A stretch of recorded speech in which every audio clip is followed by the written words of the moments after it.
¿qué tal? En esta cápsula te voy a hablar acerca del sentimiento de culpa. En muchas partes, en vez de educación, recibimos algo que le llamamos educastración. Es decir, emplean la culpa para manipularnos y decir, hiciste mal esto, hiciste mal lo otro, ¿por qué no hiciste así? ¿Por qué no hiciste asado? Y entonces la educación se forman al ser humano a través de la castración, de estarle constantemente diciendo todo lo que hace mal. Cuando sufrimos este tipo de educación, que le llamo yo educastración, como muchas otras personas he escuchado este término, entonces la persona se disocia y a veces nos volvemos totalmente intrapunitivos. Intrapunitiva es esa persona que todo el tiempo se siente culpable, todo lo que sale mal dice fue por mi culpa, todo lo voy a arreglar, está constantemente disculpándose porque las cosas no resultan como se esperaba o simple y sencillamente se echa la culpa sin tenerla. Y también se pudiera ser otro tipo de personalidad la que se desarrolla, que sería la conducta extrapunitiva. Esas personas que avientan la culpa, avientan la responsabilidad, todo el tiempo están diciendo, no, yo no fui, fue fulano, es que fue culpa de esto, y siempre buscando los culpables afuera, y nunca tomando nada de responsabilidad. Entonces, tenemos que revisar cada uno de nosotros qué es, a dónde me voy, qué es lo que más tiendo a hacer. Si me voy a la conducta intrapunitiva, me siento responsable y culpable de todo lo malo que pasa. Si mi conducta es extrapunitiva, todo el tiempo estoy culpando a los demás y me desentiendo de los problemas. Entonces, esto es resultado de una mala educación. Cuando aprendemos para qué sirve la culpa, dejamos de tener estos dos tipos de conductas. Tenemos que hacer mucha conciencia y revisar por qué me culpo de todo o de dónde me sale. Entonces hay que revisar cómo nos educaron. Cuando los castigos eran tremendos, aquellos golpes que le daban a los niños en otras épocas, a mí le tocó a muchas personas de mi rodada, que la educación era con sangre, que la educación, la letra con sangre entra, decían. Y cualquier conducta que querían introducir valores y lo que fuera era con culpa, con miedos. Entonces mucha gente utiliza aventar la culpa para afuera y no querer ninguno de esos castigos. Y otras personas que sí quieren ser muy responsables, que sí quieren ser buenas personas, o como cuando éramos niños, queremos ser buenos niños y entonces todo lo hacemos en perfección, en esa perfección que nos llegaron a pedir nuestras figuras de autoridad. Entonces muchas veces fueron nuestros padres, a veces fueron los educadores, que a muchos nos tocó educadores de esos fuertes y rudos. Entonces, ya que tenemos esta culpa, antes de dar el siguiente paso a cómo se maneja la culpa, tenemos que revisar si tiendo a ser intrapunitiva o intrapunitivo en tu caso. Tienes que pensar, en realidad, de qué estoy resentido. Muchas personas, por ejemplo, me llegan a decir, me siento culpable porque eché a perder mi matrimonio. Y si yo volteamos la tortilla y le digo, ¿de qué estás resentida? Y fácilmente dicen, estoy resentida porque él no puso de su parte, porque yo puse todo, estoy resentida porque no trabajó al mismo ritmo que yo por la familia, estoy resentida porque yo di todo y él no dio lo que yo esperaba. Y entonces la culpa enmascara un resentimiento interno. Entonces hay que revisar a fondo de dónde viene esa culpa. Entonces, como te digo, a veces la culpa es el reflejo de que abajo están guardados los resentimientos. ¿Por qué nos resentimos? ¿Cómo se usan los resentimientos en la modernidad? No tenemos el valor de decir estoy resentida con una de mis hijas, estoy resentida con mi pareja, estoy resentida. No lo decimos. No lo decimos porque es como un sentimiento mal visto. Entonces el resentimiento es el resultado de tus expectativas con relación a una relación. Por ejemplo, tú esperabas que si le festejabas tu cumpleaños a tu amigo te iba a celebrar el tuyo.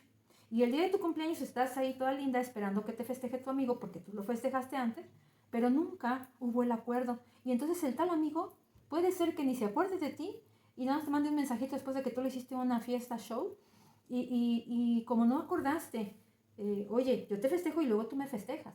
Oye, yo te doy y luego tú me das. Oye, ¿cómo ves? Hacemos esto y luego tú haces esto por mí. Como no hacemos ese tipo de cosas, entonces entramos en resentimientos. Pero entonces el resentimiento es el resultado de que no hablaste, no expresaste tu expectativa y no lograste un acuerdo con relación a eso, de lo que estás resentido o resentida. Entonces, como no somos claros en nuestras necesidades, a veces nos parece como obvio, como es nobleza obliga, dice por ahí un dicho. Si yo tengo la nobleza de celebrarte tu cumpleaños, yo espero que tú me celebres el mío. Pero como no es lógico para todas las otras personas pueden no sentirse comprometidos con nosotros porque no tienen ese nivel de nobleza que tú tienes. Y entonces suceden estas cosas, o sea, yo te presto dinero y tengo la confianza de que tú me lo vas a pagar a tiempo y de que además cuando yo necesite tú me lo vas a prestar. Nunca logramos ese acuerdo, no lo hicimos. Y entonces cuando suceden las cosas, estamos resentidos. Y luego estamos resentidos y no nos atrevemos a confrontarlo porque nunca lo acordamos. Entonces, ese es el resultado de que no sabemos cómo expresar el resentimiento y entonces lo común es que tú te sientas culpable porque esa relación se echó a perder. Entonces, tú tienes que aceptar que no expresaste tus expectativas, que no pediste, oye, ¿me celebras mi cumpleaños? Oye, si te presto dinero, cuando yo ocupe tú me prestas. Oye, hoy estoy por ti, tú mañana por mí. Nunca lo aclaramos. Y entonces, en vez de decir con claridad me siento resentida, dices me siento culpable porque eché a perder la relación. Y entonces, como nunca hubo acuerdos, no hay forma de reclamar. No hay forma de reclamar eso que tu nobleza sí dio y que el otro no alcanzó ese nivel. Entonces, es mejor en las relaciones pedir, hablar, acordar, negociar. Si diste por sentado lo que la otra persona no hizo, ¿qué va a pasar? Puede ser que cuando tú hubieras querido hablar y decir, oye, ¿me festejas mi cumpleaños y yo te festejo el tuyo? Como que no se oye muy bondadoso, ¿verdad? Como que no se oye muy lindo. Entonces, es muy lindo llegar con la fiesta, como llegar con el regalo, llegar con el show y te quedas esperando sin decir nada.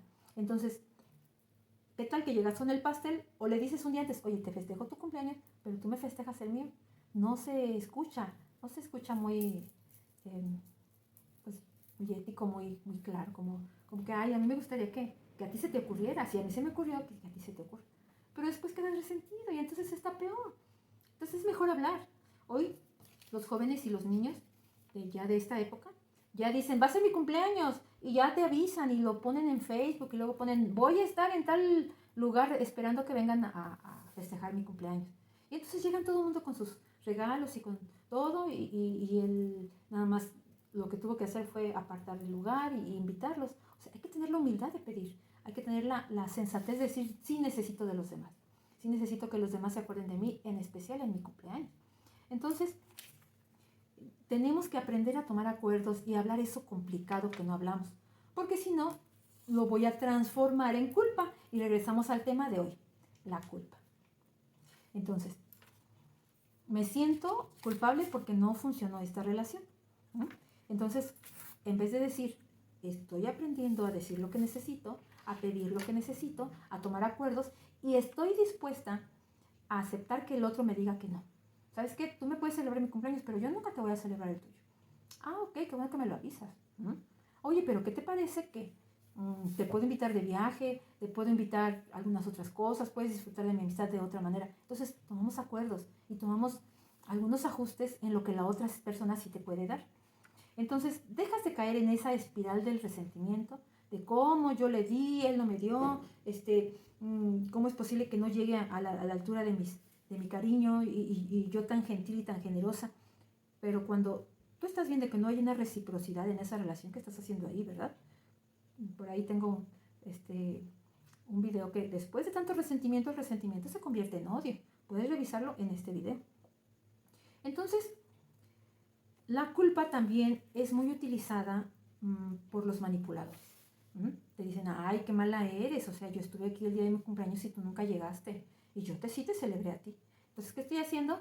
Te estoy condicionando a que me festejes mi cumpleaños, pero tú nunca dijiste que sí, nunca te comprometiste conmigo, y yo ya te estoy manipulando para que te sientas culpable. Y así como esto, la culpa la pueden usar, la usa mucha gente para pedirte cosas sin pedirte y comprometerte a cosas que nunca estuviste de acuerdo. Uno de los ejemplos de esta manipulación son las ventas.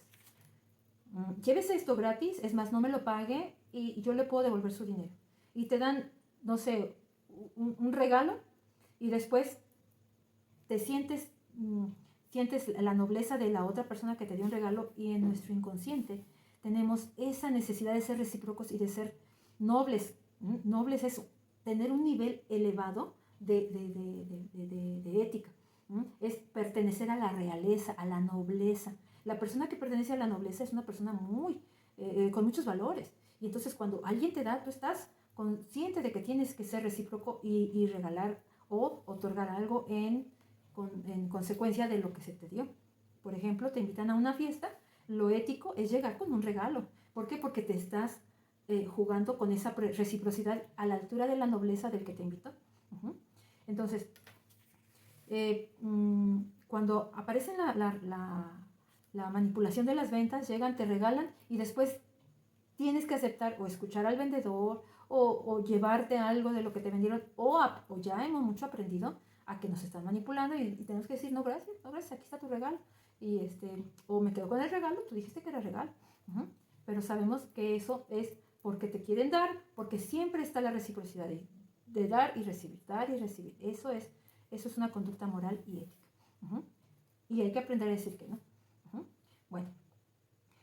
Y la otra culpa, la culpa real, aparece cada vez que tenemos que revisar nuestro código ético. Cada vez que haces algo que te da culpa y dices, me siento como culpable, pero en esta ocasión sí hay responsabilidad en eso. Por ejemplo, llegué tarde a mi trabajo y no entregué a tiempo el proyecto y me siento culpable. Es una culpa real. Sí, llegué tarde, sí hice quedar mal al equipo de trabajo, sí compliqué las situaciones en la oficina. Entonces, ¿cuál es mi responsabilidad? Resarcir el daño y demostrar calidad ética en mi trabajo. Entonces, cada vez que aparece la culpa, reviso mi código ético y reviso qué hice bien, qué hice mal.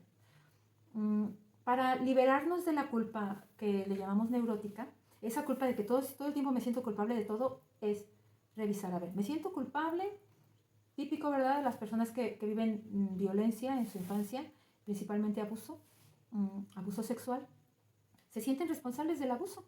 Entonces, tenemos que revisar esa culpa y decir, ¿a quién le delegamos la responsabilidad de esta situación? Por ejemplo, me abusaron sexualmente, ¿de quién es la responsabilidad? Totalmente del agresor.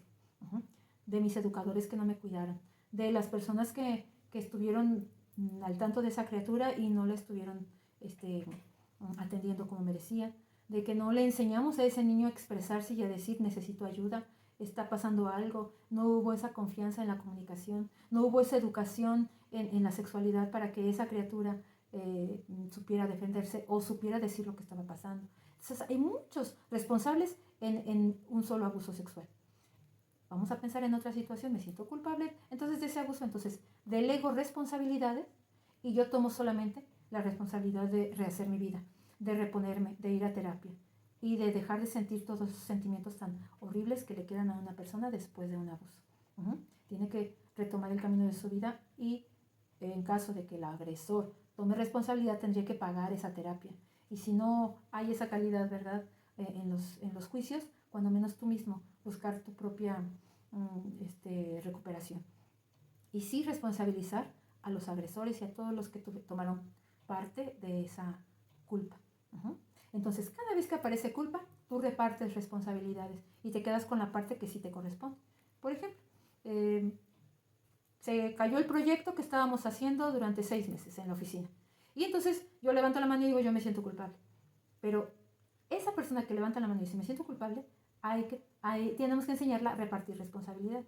No fue culpa solamente de esa persona, fue culpa de un equipo de trabajo, de un jefe, de un líder, de muchas partes que no tomaron acción en el momento dado. Y entonces esta persona solo tiene que tomar responsabilidad de lo que le corresponde y aprender a delegar responsabilidades para que no esté cargando con esa culpa. Entonces, las personas intrapunitivas tenemos que aprender a repartir responsabilidades. Y las personas extrapunitivas, que todo el tiempo avientan culpas, tienen que aprender a decir, sí, a mí me corresponde una parte de la culpa. Ahora, después de la culpa, decir, esto fue un error y resarcir el daño.